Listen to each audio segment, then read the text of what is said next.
So really excited for this session. This is hosted by Immersa.ai. If you'd like to see some of our previous sessions, feel free to check us out at immersa.ai/events. We've had a series of awesome guests here, and I'm really excited to introduce Chad Horenfeldt from Meta. And so, Chad, why don't you go ahead and introduce yourself, and then I'll share with the team a little bit about, or share with the audience a little bit about the conversation we intend to have today. Awesome. Thank you so much for having me on. So my name is Chad Horenfeldt. I'm the head of customer success at Meta, and I'm part of the Customer with a K division. So Customer is a CRM support platform. We fit up within the business messaging group of Meta. Great. And Chad, my name is Aseem. I'm the host today to this show and co-founder and CEO at Immersa. We launched a series of conversations in the industry with folks who are really prominent in the customer success space to learn more about how you run your business and how things evolved in this space over the years. And really excited to have you on board. I think so. Just to orient the audience a little bit today on what we're going to be doing today. So we're going to talk about how customer success is evolving from a high-touch world to a digital scaled world. And nearly everyone we talk to today is being asked to do a lot more with the resources and the team that they currently have. You're being asked to manage more accounts, to raise some of the metrics that measure the success of your business outcomes while maintaining same or fewer resources on your team. So really, really good conversation to have on how do you leverage technology and what are some of the key areas to focus on to drive that scale. And second is kind of looking at it from the customer's lens. What are their expectations of the customer success function and how's that evolving? So we're going to talk about that as well. So for the audience, as you have questions, please jump in and post them here on the chat forum, and I will raise your questions to Chad, or we'll try and address it. If you have a response to the questions that are being raised here, please share your responses as well. You're all experts in customer success. We want to make sure there's a good dialogue going here with folks. So let's get on started. So Chad, I'm going to ask you to share with the audience a little bit more about Customer with a K. Pretty cool product. I was checking it out last night, but tell us a little bit more about what it does.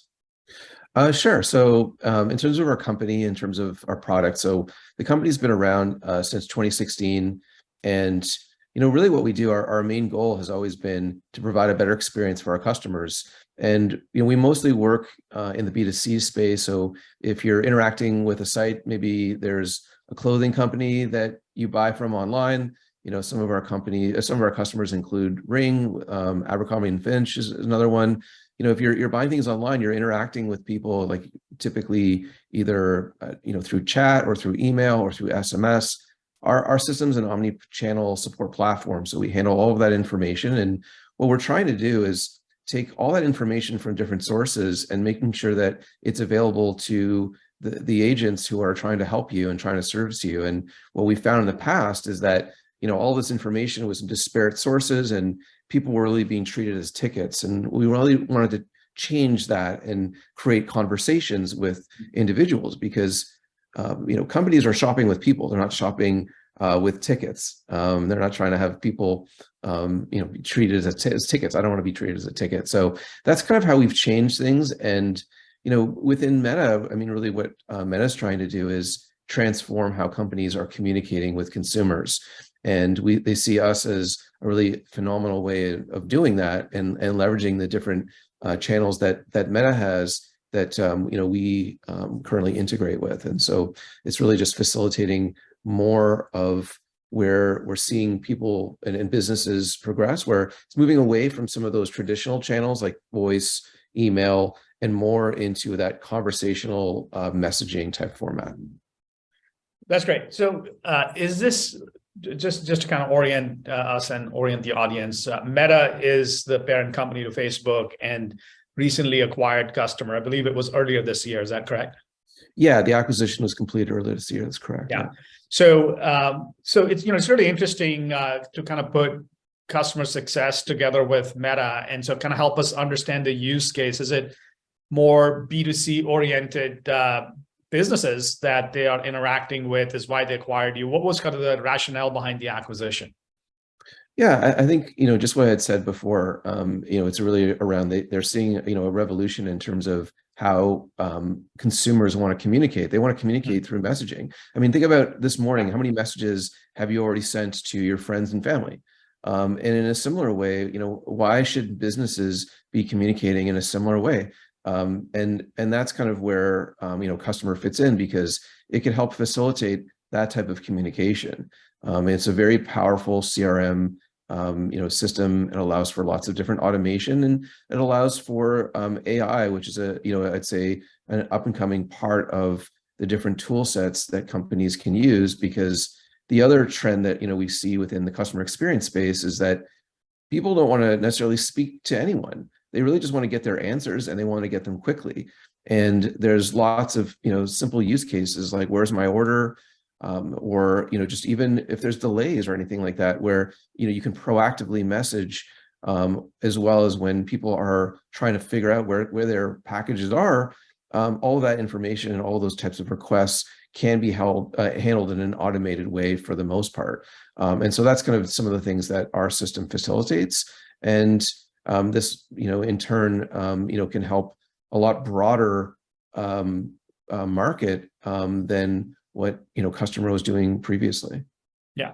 So, it's interesting, Chad, and you've been doing this a long while, but over the last few years, it's clearly there's been this massive explosion in the number of channels in which a consumer or a customer can interact with a brand and ask for help, or ask for support, or ask for any kind of interaction with that brand. It sounds like, from what you're describing, the focus for customer with a K has been a lot towards chat as an important channel. So is that sort of the next platform on which customer success tools are going to be built?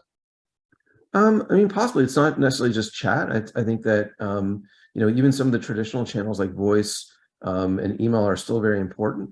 I think that there's other channels like WhatsApp, which is like an emerging channel in areas of the world, and it's growing in North America. Those are other channels as well. Again, it's not necessarily our platform. It's more of, comes down to the consumer, and you really each business has to determine what is the best way to communicate with their customers, based on what their customers want. It shouldn't be based on what the businesses think that they should communicate, and that's a lot of the mistakes that I'd say that companies have made in the past. Got it. And so help us understand a little bit about how customer expectations are evolving. The traditional sort of tools that have been part of the tool belt for CS teams, including QBRs and back and forth communication with customers to identify where there's potentially some risk in an account, or potentially opportunity in an account, helping them navigate that. But like, what are some of the new trends? What are some of the how do you see consumer expectations or customer expectations evolve? And what do they expect from a customer success team these days? Yeah, I think from, a customer success from a B2B perspective, I think where, in the past, I'd say that, customer success teams would reach out to their customers and have expectations that they would hear from their customers, and that those customers would be happy to hear from their customer success manager. And I think really what's changed is, I'd say, two things. One is that the expectations of customers have gone up, and the expectation is that, hey, when I reach out to you, someone's going to need to be there, and you're going to need to help me in the way that I want to be helped. And so, for example, I've seen where customers are interacting with customer success teams through Slack in some cases. But it really comes down to, in-app messaging is another more popular one as well. Really what it comes down to is consumers want help when they need it. I think the other thing is that, a typical, individual or company, they may interact with like 10 or 20 different software companies. So, previously, customer success manager want to reach out and want to do a traditional QBR, business review, whatever you want to call it. And now, they might not hear crickets. And as a CSM, you really have to prove yourself that the value that you're going to bring during that interaction, because that person's interacting with, again, many different software companies, and trying to run their business. And you have to, again, prove your value, that the time you're going to spend with them is worth spending with them. So that's really, the challenge, I'd say, that customer success teams have. And with that, they have to change their approach to make sure that they're going to A, have an impact, and B, make sure that they stand out, and so that what their customer needs and what they provide are aligned, and so that they're going to have a long-term relationship. Yeah, that's very well said. And I'm curious, when you look at it from the other lens, which is where you sit as leading up a important customer success organization, what's evolved or what's changed for you? I mean, you've been in this industry a long time, and in this capacity in different companies a long time. So maybe take us through a little bit of a journey from when you started in a customer success capacity almost like 15 years ago to where you're today. What's the evolution that you've seen of the function? Particularly for tech companies and where I believe you've spent a lot of your time. Yes, I've been very lucky, I'd say, because very early on, I saw that businesses were going to start to do more of their interactions and more of their software purchases online, and I saw that kind of birth and rise of SaaS, and joined a SaaS company very early on. So I had joined Eloqua, which is in the marketing automation space, and was eventually purchased by Oracle. But at the time, when I joined that company, I was very much in the space of how can I help my customer? What can I do, myself? And it was a very almost like a heroic type of approach where, your customer was in need, and, whatever happens, you'd wake up. I remember it was very early days, and we were a small company. I think we were like about 3 million in ARR when I joined. And so, you had customers in Asia, people were calling you, you'd pick up the phone or whatever, you do whatever you needed to do. And that was really that kind of helper mentality that came out of that. And, even as we started to differentiate and specialize roles, and we created a support team, and then we created, a more sophisticated services team, that heroic efforts, that mentality still, I'd say, was maintained.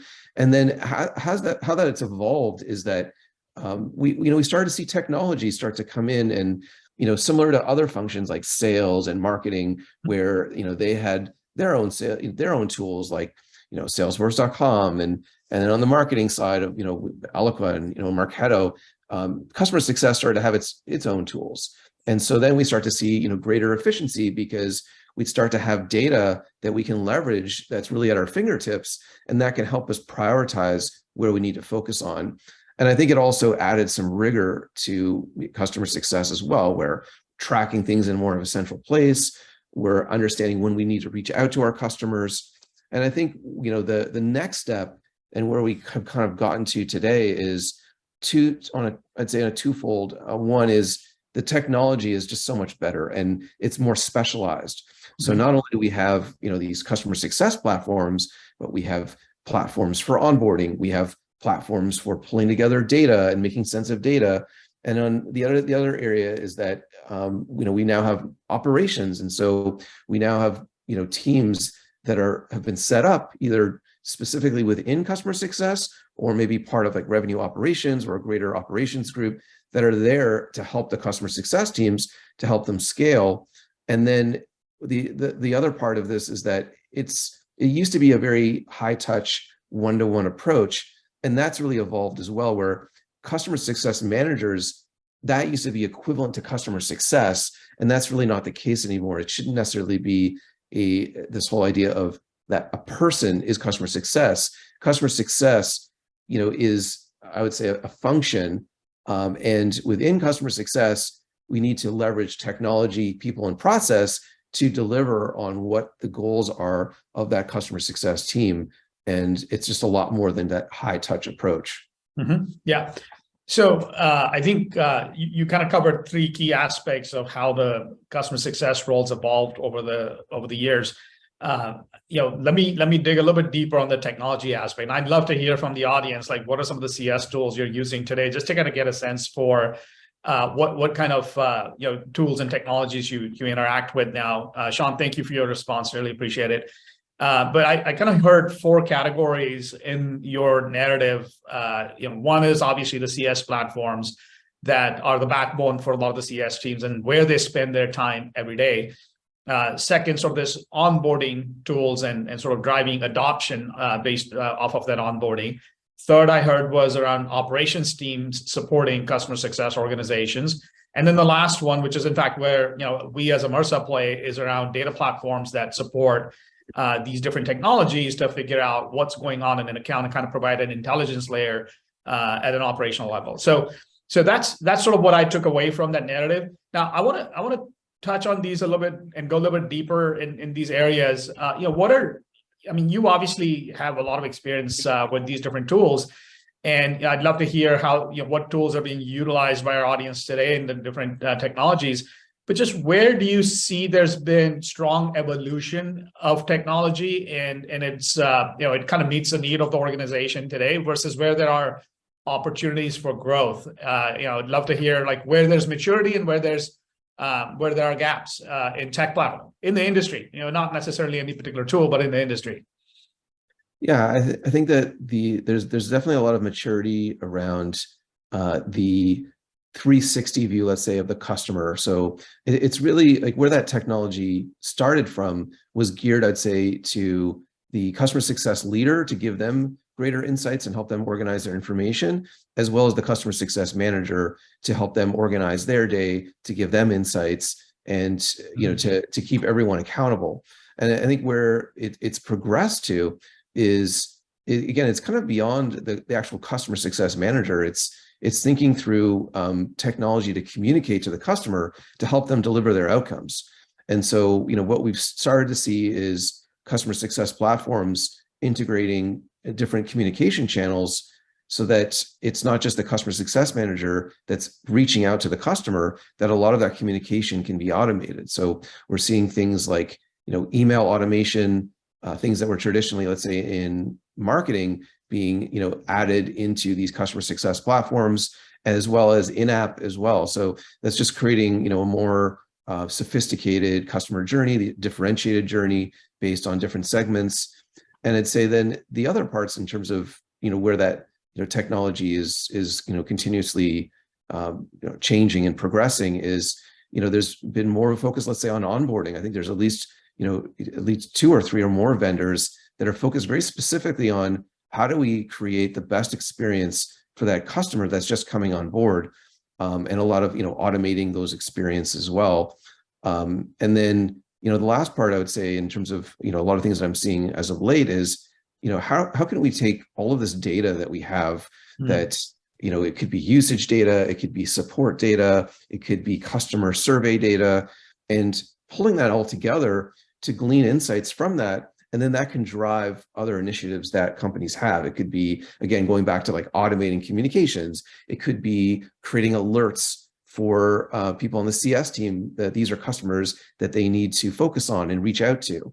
And those are the things that I'd say are how we're changing. It can't be where customer success teams have just regular calls with their customers and that sort of same approach that's been used over and over again, because it's very resource intensive and customers don't necessarily want that or like that. Like they don't have the time for that.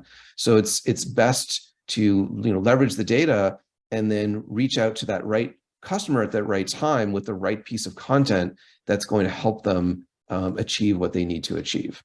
Yeah, I think you just touched on a response to a question Michael is asking online about how do CS teams provide proactive value and show that to customers. So let's kind of take a data lens to what you just described, right? So you kind of walk through all the different elements from a data standpoint that need to come together in order to kind of create these proactive notifications and notify whether those are in-app notifications or directly to the customer or to the CS team and so on. What are some of the challenges that you see specifically around trying to bring all these different data sets together, right? In order to create these insights, in order to create these operational insights at an account level or at a user level, what are some of the challenges that you see from a data standpoint? Yeah, I think the biggest challenge is that the data, is first of all it's structured in many different ways. So you have data, let's say, from your support systems that's structured in one way. You have data from your surveys, it's over here. You have data, usage data, it's over there. So first of all, the data is just disparate, it's all over the place. I'd say second of all is that different systems have different types of reporting, and some of it's good, some of it's not so great. And so how you actually, pull insights out of that data, it could be very challenging. It could be that you're going to have to do a lot of manual work. I know for us, we have a voice of customer survey, and what I actually do is I go through the actual open, text results that people provide in some of those longer form questions, and then try and pull out what are the 3 things that are the positive things and categorize them, and then what are the 3 negative things and try and categorize those. And that's obviously very painful, but these are the things that you need to do. And I know, for myself as a CS leader, whenever I'm bringing anything, to, let's say, product or engineering, they always want to get down to the very specific things. So even if I say, okay, this area of our product is problematic, it's never enough. It needs to be further down, so that they can actually leverage that information and build off of that. Yeah, I think that's a really important point. I mean, we talk a lot in terms of customer success and what CS teams do for customers, but there is a feedback loop back into product as well. You're on the front lines of all the feedback from clients about how they're using the product. So maybe let's talk about that for a moment. Right? How do you kind of capture that? And is it more subjective through interactions that you then bring it back to the product team? Is it more data driven that you bring it back to the product team? And what do you see in the industry? What's sort of best practice in addressing those feedback loops back into product teams? I think that the key thing is it's leveraging data and trying to pull together very specific insights. But I don't really know if there's a best practice. I think this is just an area that is really difficult. I think the other thing that's challenging is getting resources to do the data analysis. So we do have a growing number of CS ops groups that are forming, but that can be very difficult. I think the other thing is it depends on how sophisticated your company is in terms of pulling all that data together. Do they have a data team? Do they have a data warehouse? Do they have a BI tool? And if they don't have all of that, do you have the knowledge to, let's say, query the data yourself? So I think it's still a very kind of wide open area at the moment, and it's definitely ripe for change and for new technologies. Got it. That right there was the reason why Immersa exists. So thank you for pointing that out. It kind of validates some of the assumptions we made about the market. All right, so let me maybe move forward from there. This whole idea of having to sort of bank on ops teams internally or turning to data teams, and you obviously are part of an organization that is well known for its agility with being able to handle large amounts of data. What sort of the challenges with that whole approach? And I mean, you've covered the data challenges, but maybe organizationally, what do you see? And where does customer success stack up in the overall priorities for data teams when CS teams go and ask for help internally? Yeah, I think it all depends. I think that it depends on the organization, on the focus of the organization.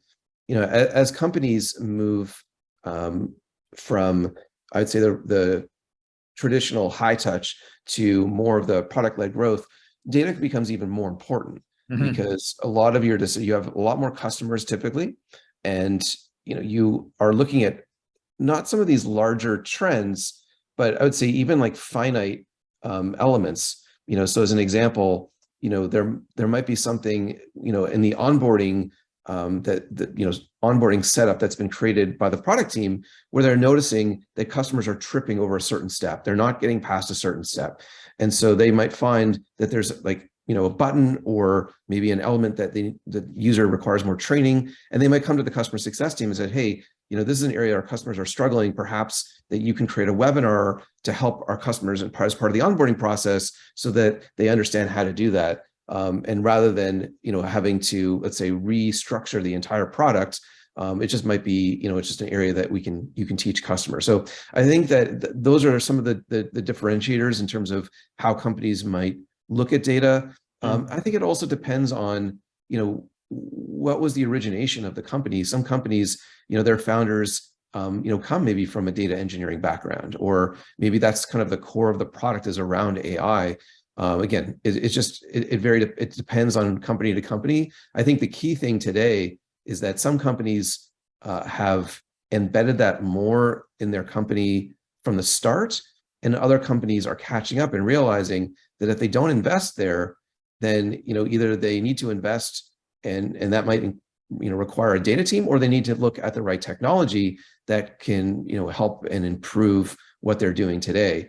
But I think that if they don't, that's where there's a lot of inefficiencies and a lot of assumptions. And that's really what happens is that many CS leaders are like, okay, well, I think that I see from the churn data or from some other feedback that customers require us to do this. But in reality, like if you're not doing real data analysis, diving into the data, understanding what is actually going on, and it's not just taking a bunch of customer feedback. You have to look at where in the journey the customer is, what segment they're in, and taking those different factors in. So it's not just pulling the data together. It's also, I'd say, specific analytical skills that are required, that you can separate some of the really amazing points from some of the noise that exists.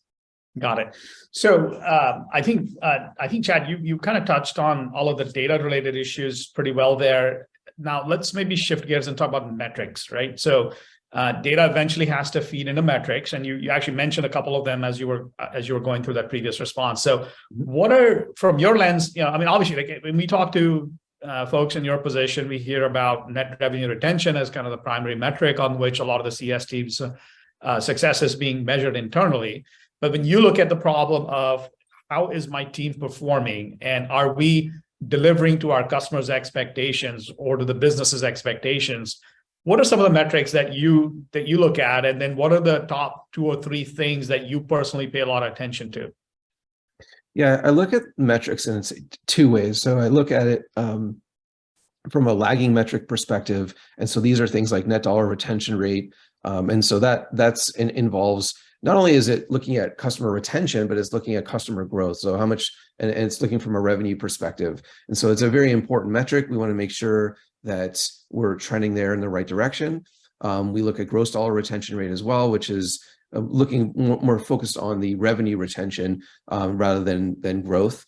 And then we look at quarterly retention rate. So we'll look at that specific quarter rather than gross dollar retention, net dollar retention. They typically go back it's a 12-month cohort that we look at that data. So those are some of the key metrics that we start from. And then in terms of some of the leading indicators, there we'll look at things such as voice of customer. So we'll look at NPS, we'll look at usage data, and the other things that we do in terms of help drive some of the things like the retention rate, gross dollar retention rate, net dollar retention rate. We will perform certain activities. So from our enterprise team, we do what we call strategic engagement. So those might be business reviews. We do customer health checks. We do outcome reviews. These are just different tools that we have depending on the customer need and depending on where they're at in the customer life cycle. In the smaller segments, we have different types of tools that we use. So we do things like customer health checks. We also employ other tools. We might do webinars to try and educate more customers en masse. But we are tracking those activities and tracking how we engage with customers. I also own our technical account management team, and so we also track their engagements with customers as well. And so that's kind of how we look at those engagements. We relay those up in terms of how they impact retention and growth. That's how we can justify those resources. Other things we might look at engagement as well. Those might blend into overall health score. But overall, those are some of the metrics that we look at on a regular basis. Got it. I think this framing of leading versus lagging indicators was super helpful in sort of evolving my thinking and how to think about the different metrics in the space. Do you also sort of distinguish, for example, between metrics that measure account health in some way, or what's the status of the account of the client versus team efficiency or team execution? Like, how do you how do you peel apart those two things and just maybe touch on that a little bit? Yeah, I think it's a good point because we hear a lot of these days like net dollar retention and gross dollar retention, and those are really important. I'd say that it's easy within a quarter to see what impact did I have, because you can look at your retention rate, but as we know, it's not going to come down to that quarter if you're going to retain that customer. It's usually a more longer term effort, and it involves more teams than just customer success. Even beyond onboarding or support, you're looking at the product team, you're looking at the sales team. And so to achieve that, we look at specific activities, and this is kind of going back to what I was mentioning around those, strategic engagements. There's other activities as well. So we look to identify advocates. And so those are customers who will want to volunteer to help us. So it could be, mentioning us in a community, or participating in a marketing event that we have. We're providing a reference, so that's one area. We also identify upsell opportunities. So this is kind of where we partner with our sales team, and we have a way that we track that, so that when those opportunities come up and we pass those on to sales, there's just another value point from the customer success team. I think that it's really important. There's a lot of intangibles. So the intangibles are great customer stories that come out and bring customer feedback back to the product team and developing. But those aren't things that I would say will make a customer success team a cemented part of your organization. You really have to have very tangible things that you do. And I'm someone like our customer success team owns renewals, and I'm very much in favor of that. I think that some people are concerned that it might influence that trusted advisor relationship. I don't think so at all. I think that it actually cements it even more, because you're the one that's going to be working with them, working through the renewal. And renewals should be really a non-event. Like if you're doing what you should be doing to drive their outcomes, renewals sometimes get into some tough negotiations, especially I'd say now in terms of this economy. But that's where you can just bring in a manager, you can bring in other resources if needed. But if your pricing is fair, if your value is very clear, that shouldn't necessarily be a challenge. Very interesting. And I think what I took away from a lot of this is the fact that the customer success customer success there's an organization centered around it, but then the way you describe the role, the touch points into sales, into product, and other parts of the organization, you're orchestrating a response that's to the best interest of the client and obviously to yourselves. So that orchestration piece, right? Like you touched on how you connect with the product team to bring them product feedback. You connect with the sales team to deliver upsell opportunities to them. You might, involve certain organizations or teams or people in where there's a tough negotiation to be had around renewals. Help me understand that a little bit better. Like how, is that a structured approach, or is it sort of ad hoc? Is it like, how do you, as a leader of the organization, how do you empower your team, and how do you bring in other stakeholders to participate to the same degree, who are being measured on very different metrics internally for their own deliverables, to participate in the process in the right way? Like, what are some of the challenges around that? How do you address them? Yeah, it's a good question. And I think it is a structured approach. The way I look at customer success and how I define it is that there's really two foundational elements. There's trust and value.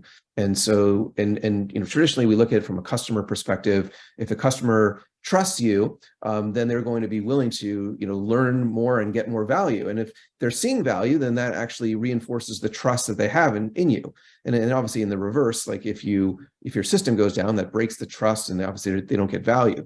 But it really, customer success goes beyond that. Like there needs to be trust within your team. So your teammates need to be working together towards providing that experience for the customer. And there needs to be trust with your leader, but there also has to be trust within the organization. And the way that you, to get that trust and that value with, let's say the product team. So with the product team, what customer success can do is they can bring beta testers to the product team. They can raise up particular items and help the product team see the trends that are happening within the customer base. The other thing that they can do is that no product team wants to hear all sorts of different issues flying at them. If you're bringing the items in a more holistic, process-oriented way, where you've really bubbled up the top items, and then you provided data showing, hey, I have, these number of customers are having this particular challenge. This is the results. We have customer renewals that are dependent on this.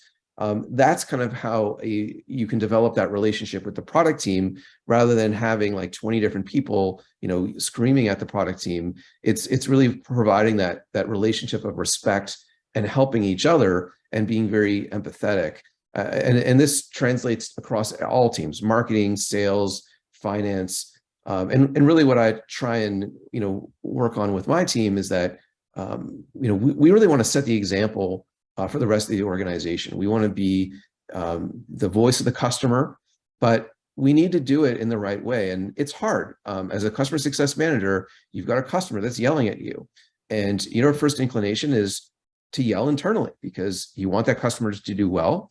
But you have to not just look at that one customer, you have to look at how this impacts the entire organization. And how, if you get your product team, you have a limited number of resources, and you get them building something, what's something that they can build that's going to help the greater business? It's going to generate more revenue or protect more revenue.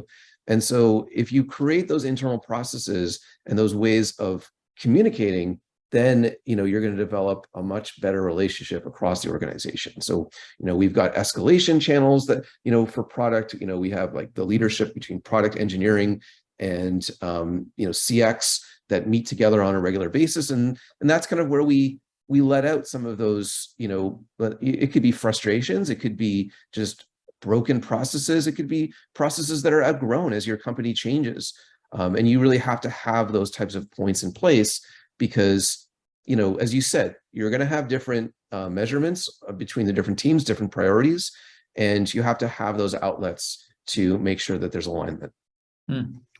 Very cool. Very cool. I love the point you made early on about, having to establish that trust and be able to deliver the value between the different organizations, and then be able to, find the patterns in the behaviors that you're seeing with customers or the issues that you're seeing, and be able to communicate those patterns effectively to teams that can then act upon it. So really cool. As we're kind of approaching the tail end of our conversation here, I want to touch on this notion of, you talked about PLG a little bit, and how important data is in that context, for companies that are in particular trying to sign up free or trying to sign up users in a free trial mode and then convert them into paid.